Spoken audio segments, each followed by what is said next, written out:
இப்ப கொஞ்ச நாளா நம்மளோட தமிழ் கடவுள் முருகன் எங்க பிறந்தார் அப்படிங்கிற டிபேட், ஒரு வாக்குவாதம் வந்து போய்கிட்டு இருக்கு. சரி, அது எதனால ஸ்டார்ட் ஆச்சு அப்படின்னு பாத்தீங்கன்னா, ஒரு டைரக்டர் அவர் வந்து தெலுங்கு என்ன ட்வீட் போட்டார் அப்படின்னா, வடக்க பிறந்தாரு முருகன் அப்படிங்கிற மாதிரி ட்வீட் போட்டுட்டு அதுல சண்டையை மூட்டி விட்டுட்டு பேசாம இருந்துக்கு. சினிமா துறையில இருக்கவங்களுக்கு என்ன அப்படின்னா, அவங்களோட சினிமாவை ப்ரமோட் பண்ணணும். அதுல எதுக்குப்பா கடவுளை இழுத்தீங்க அப்படின்னா, அது கடவுள் முருகனை பத்தின படமா.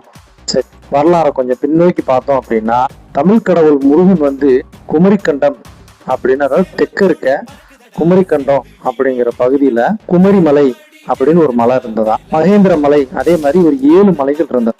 இதுல கந்தபுராணம், மலைபடுகடா, திருமுருகாற்றுப்படை போன்ற நூல்கள்லாம் என்ன சொல்லுது அப்படின்னா, குற்றவை அப்படிங்கிற ஒரு பெண்ணோட மகன் முருகன் அப்படின்னு தொல்காப்பியம், கந்தபுராணம், பரிபாடல் போன்ற நூல்கள்லாம் தெரியப்பட்டிருக்கும். குற்றவைங்கிறது தமிழ் நிலங்கள் 5ஆ வகைப்படுத்தப்பட்டு, அந்த 5 நிலத்துல 5வது நிலமான பாலை நிலத்தோட காக்குற தெய்வம் தான் குற்றவை.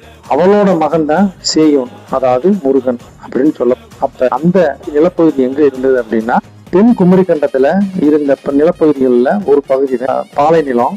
அந்த பாலை நில கடவுள் குற்றவை. அப்படின்னா முருகன் வந்து எந்த நில தெய்வம் அப்படின்னு பாத்தீங்கன்னா, குறிஞ்சி நிலத்தலை. குறிஞ்சி நிலம் வந்து அந்த 5 நிலங்கள்ல ஒரு நிலம் தான் குறிஞ்சி.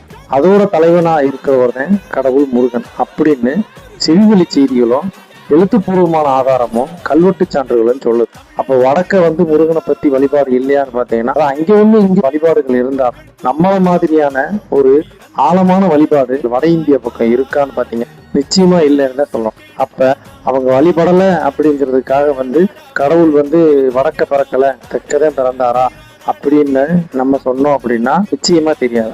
கடவுள்ங்கிற ஒரு பொதுவான கடம்புல் அப்படிங்கிற தமிழ் சொல் வந்து என்ன சொல்லுதுன்னா, கடம்னா உடம்பு, உள் அப்படின்னா உடம்புக்கு உள்ள இருக்க அந்த ஆன்மாவே கடவுள் அப்படின்னு சொல்லி சொல்லுது. கடவுள் அப்படிங்கிற சொல்லுக்கான பொருள் உடம்புக்குள்ள இருக்க ஆண், அந்த ஆன்மா பரிசுத்தமா இருந்தது அப்படின்னு. கடவுள் எங்க பிறந்தாரு, எப்படி பிறந்தாரு அப்படிங்கிறத அந்த கடவுளே வந்து இங்க நிறைய பேருக்கு சொல்லியிருக்க.